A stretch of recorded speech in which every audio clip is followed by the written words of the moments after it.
Umekuwa mraibu kutokana na afya ya kiakili ama kutokana na msongo wa mawazo na baadaye ukabadilika. Pengine ni kitu gani ambacho uliweza kukifanya ili kikasaidia wewe kuweza kubadilika?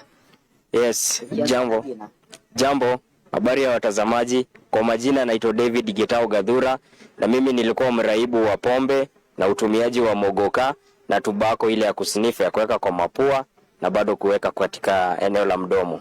Na mimi niliweza kuugua tatizo la akili kwa sababu ya kuzama deeper into mambo ya pombe.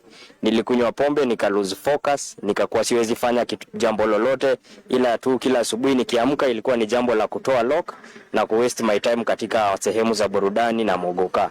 Na maisha ikakuwa ngumu, nikajipata mpaka ninalala kwa mitaro, siendi nyumbani, siogi, nikawa mchafu, nikawa nime lose hope na maisha. Na kweli nikakuja kudiscover ya kwamba niko na tatizo la akili kwa sababu ya kuingia sana katika ukunywaji wa pombe. Ningekunywa pombe yoyote, ningekunywa mpaka pombe ya bei rahisi, na ikawa ni tatizo kubwa sana. Nikadhoofika kiafya, nilikuwa mpaka niko na kilo 39, nikakuwa sijiwezi, nikakuwa niko mbaya, nikakuwa very poor into making decisions.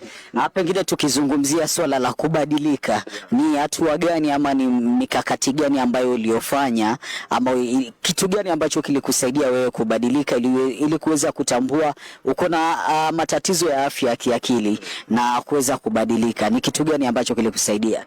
Jambo la kwanza ni kuwa niliweza kupatana na marafiki wazuri ambao waliniadvise kuhusu kwenda rehab. Na nikaweza kwenda Presbyterian Care Center. Na pale Presbyterian Care Center ndipo ambapo nilianza kupona. Na nikaweza kukaa pale miezi 3 na nikaweza kupona vizuri. Kitu ya kwanza nilifanyiwa assessment na nikapewa pale dawa ambazo zilinisaidia sana kwa sababu kuna psychiatrist, na nikaweza kupona. Kisha pia nikaingia katika kanisa. Naam. Wito wako ni gani kwa vijana ambao wana matatizo ya kiakili kuweza kufuatia kutumia miadarati na kuwa waraibu ili waweze kubadilika? Pengine wito wako ni gani? Jambo la kwanza ni kuweza kuambia wa vijana wajitokeze. Hata kama kuwalipia hizi rehab na nini ni expensive, tutaweza kuwasaidia. Tutaweza kubishabisha katika milango kwa watu wa serikali.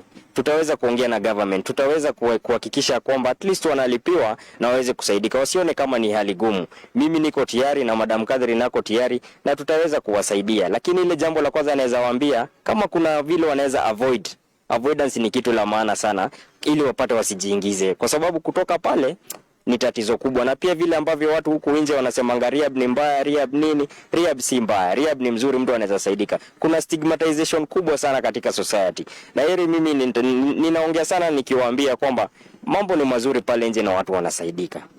Asante sana.